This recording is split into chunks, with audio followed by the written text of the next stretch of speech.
Hello and welcome. This is Ramenthor, and today I want to talk about the main problems with Shadowlands, mostly story and gameplay mechanics and systems and stuff like that. This will be a two-part video.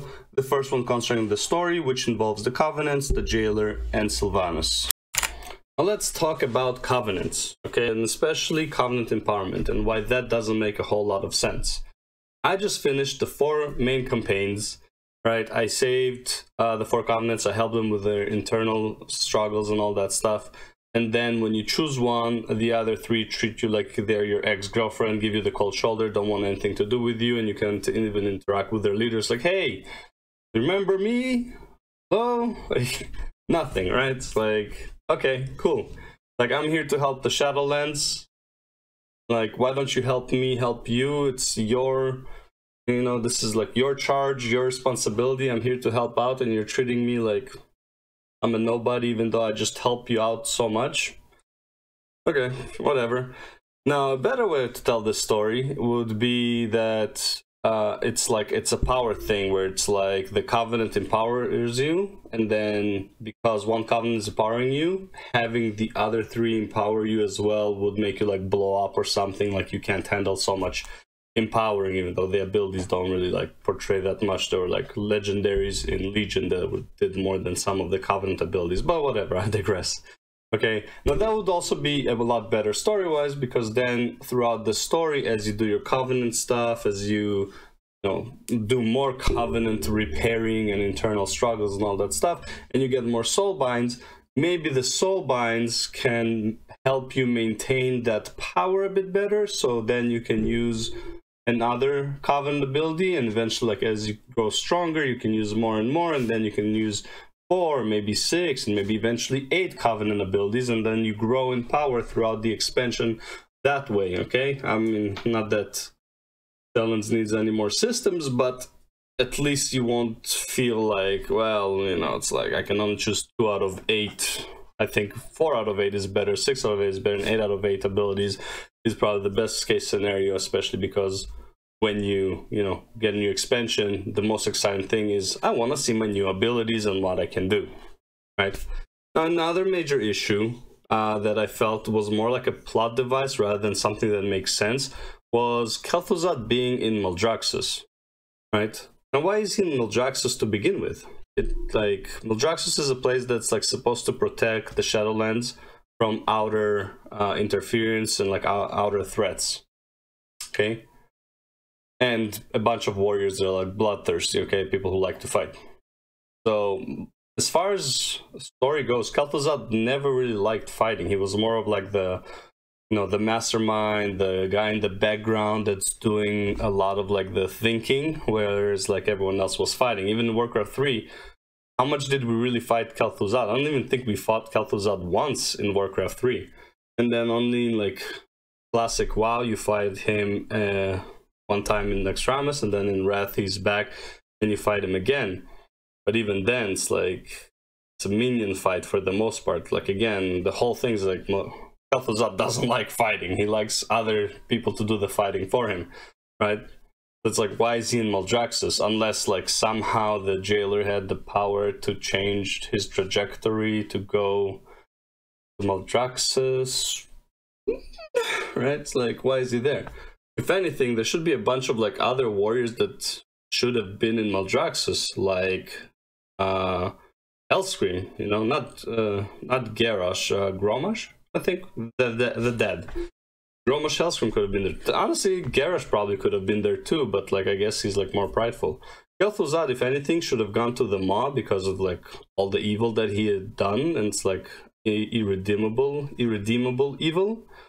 Or maybe at most Ravendreth, but it's like he has no, like, what he did was not like something that's like he was like his anger or his pride was misplaced. It was just like he knew what he was doing, he was fully aware of it. He was like, this is what needs to be done, and like he didn't like, take Kael'thas for example, who was kind of misguided, right? And his pride got the better of him, the pride and whatever. Like, Kel'Thuzad didn't seem like a very prideful character overall. He just seemed like evil, basically, calculating. There's no reason for him to be in Maldraxxus. Like, I don't think he ever tried to defend anything in his life other than his own interests. Okay, so that's as far as the covenants go. Moving on to the jailer. I'm not necessarily against the idea that the jailer is behind everything, but more in terms of him taking advantage of events that occurred and using them to further his plot for escape and eventually Zereth Mortis and control and all that stuff. Here's the biggest issue I have with this. Are the covenants, the covenant leaders, are they really that stupid? Like, they threw him in the maw and called it a day? How about restrict his movements or place a seal on him or something? You know? Like, maybe some routine checkups, like, you know, when you put someone in jail, there is a warden that checks if, you know, if the jail, like the guy who's in jail, if something is going on. Is he alive? Is he doing something? Is he digging a hole, trying to escape, right? And like Maldraxxus are these amazing spies, and there's the cinematic with Maldraxxus where they spy on the fell guys, like the demons and stuff like that, right? On the Burning Legion. And they couldn't spot, throughout these millennia, they couldn't spy one Dreadlord and be like, and go to Sar and be like, yo, WTF, mate? Why are your Dreadlords over there? Right? How about all the souls that died to Arthas and were sent to the Shadowlands? It's like, no one... First of all, we don't see any of these souls, but clearly the Rune Blade is damaging souls. So obviously didn't eat all the souls, otherwise why was Uther's soul split in half rather than completely consumed? I know that the Frostmourne was eating all the souls, but clearly not all of them. Some of them were locked away, some of them were released. Are you telling me that through thousands of people that he killed, none of them got to, except for Uther apparently, none of them got to the Shadowlands and be like, yo, why are their souls here damaged with like rune magic? This doesn't make a lot of sense. Huh, okay. How about just people dying overall when the Lich King was dominating undead? And they're like, you know, when they're in the Shadowlands, they still have their memory from the previous life, so they can be like, yo man, I died in such a shitty way. I mean, I was just like working the farm and this army of undead controlled by the Lich King just came and killed me. Like the story with in Bastion with the guy, the farmer. And you're like, it's odd that there is a domination magic making its works in Azeroth where that magic should not be available. Maybe we should go talk to our domination magic enthusiast down in the maw and see, maybe he can shed some light, right? And also, like, no one noticed that the Arbiter got an error 404. Like, was Sire on duty in that millennia and be like, yeah, I'm not gonna tell anyone that's like the Arbiter's not working. Like, I got another 100,000 years that like I'm the one in charge of information, so it's fine. I'm gonna keep it under wraps, right? And another thing is, we don't even know why the jailer is bad. What does he want? Like, he wants to make reality. What does that mean?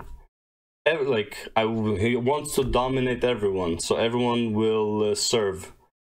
Okay, we're like, technically everyone's already serving something. You serve a higher purpose, you serve the kingdom, you serve your landlord, you serve the miner supervisor. Like, what do you mean by us serve? Like, do you want us to just, you know, work a mine and mine Serenite for the rest of our existence? Are we just gonna be brainless undead walking around ICC with everyone? Like, how does that benefit you? Like, we don't know anything about him. At least Thanos had a reason for wiping out 50% of the population, misguided as he was. You know? Yeah. Moving on to Sylvanas. Okay. Now, I don't really have a problem with her insane and out of nowhere power-up in the background. the problem that happened was that it was fully in the background. No one knew about this. Okay, she became more OP than warriors in PvP, which is really hard to do, but that's what happened. Okay, how about hints of her becoming stronger throughout BFA or towards Shadowlands, right? Having maybe secret conversations with someone, a glimpse into why she's doing what she's doing, right? No, nothing, none of it. And you expect the players to be just like, okay, yeah, that's fine, nothing wrong here. Okay. Also, where's Arthas? Like, she's in the Maw, she's in Torghast. You would think she would at least be taking out some of her anger at him or something. Like, he died, but it's like, hey, here now, forever. I can at least, you know, abuse him like they're abusing Garrosh and somewhere else, right? But it's like, no, he's not here. He's in the Blade. Also, how is he in the Blade? Why is he in the Blade? How does Sylvanas not know that he's in the Blade? Right? It's like, you know, you would think she would know these things, but apparently no, she's completely clueless, right? And then it's like, also, where's Nathanos? We have this whole scene in Ardenweald where Tyrande is fighting Sylvanas, and she tells him that Nathanos is here, and Sylvanas is surprised. So you're telling me between the Ardenweald and the raid, Sylvanas didn't have time to go to the jail? It's like, yo, homie, what's up, man? Why am I told Nathanos is here? You wanna point me in his direction, maybe? No, nothing, okay. Also, where's Saurfang? Saurfang should be in the Maw, right? Why not have a Saurfang comeback? Right? So, because like his whole thing where it's like she can't defeat Hope and she will always fail.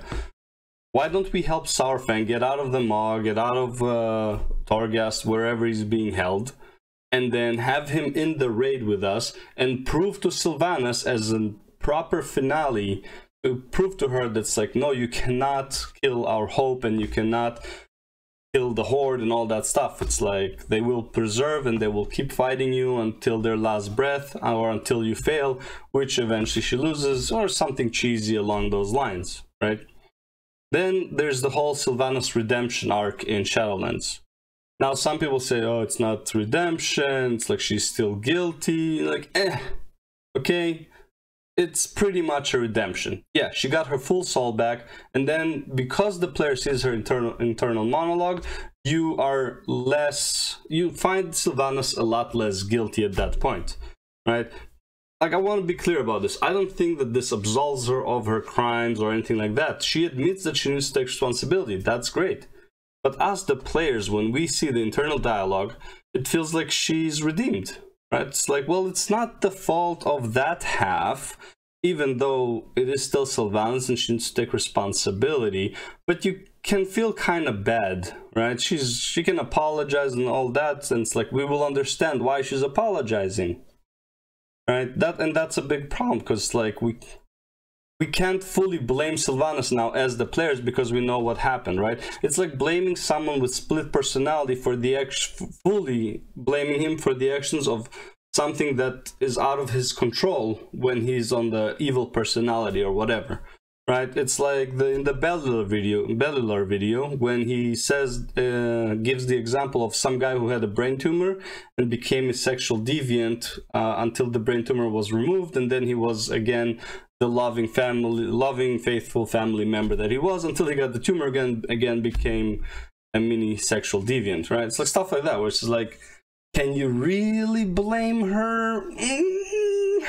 Like, you can, but you can't, right? It's like that's pretty much a redemption in my books, and I think a lot of players would view it as a redemption in that same way as well. Okay, now another problem is Elune. Very poorly written, and it's implied that Elune sent her followers to Ardenweald and that's why she let the tree burn. That's why she wasn't there to help them. Basically, they all died for nothing because, well, there are two cases, right? So Elune either has power to bring the Night Elves to Ardenweald, which she clearly doesn't because they all went to the Maw, or Elune knew the problems of Ardenweald, but somehow didn't know the problems of the Arbiter. Like, okay. But then it also makes, it also says that it's like she has no control over who goes to Ardenweald. Therefore, not all of the Night Elves are gonna go to Ardenweald, even if, let's say, everything was working properly, right? The Arbiter was working properly, right? And the tree burned. Not all of those Night Elves would go to Ardenweald. Some would go to Bastion. Some would probably go to Maldraxxus. Some are not very good people, would probably end up in Ravendreth or the Maw, right? You can't, so it's like a lot of them would die basically for nothing. Like, their purpose was that they die and go to Ardenweald to help Ardenweald, but a bunch of them will probably go somewhere else. So, well, like, why would, like, that, again, like, that's a problem, right? Also, where is Helia? Like, what was her deal with Sylvanas? We don't know that.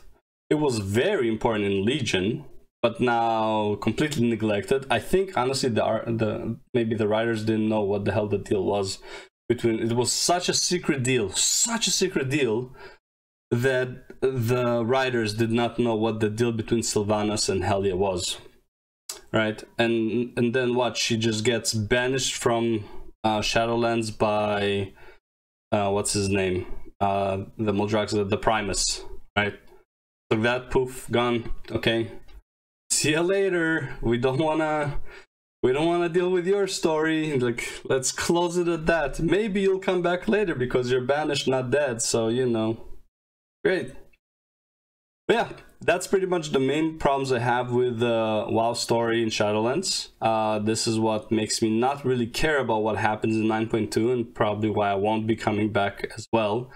But what are your thoughts so far? Let me know if I missed any plots in the story that you find are just as problematic, especially like for 9.0 and 9.1. And it's fine if you relate it to like other expansions. It's all like, technically this expansion should be like the expansion that solves all of these problems and brings it all together. So far, I think it has way more questions than actual answers. Okay. Anyways, if you have anything to add, leave a comment down below. Thanks for watching, and I'll see you in part 2.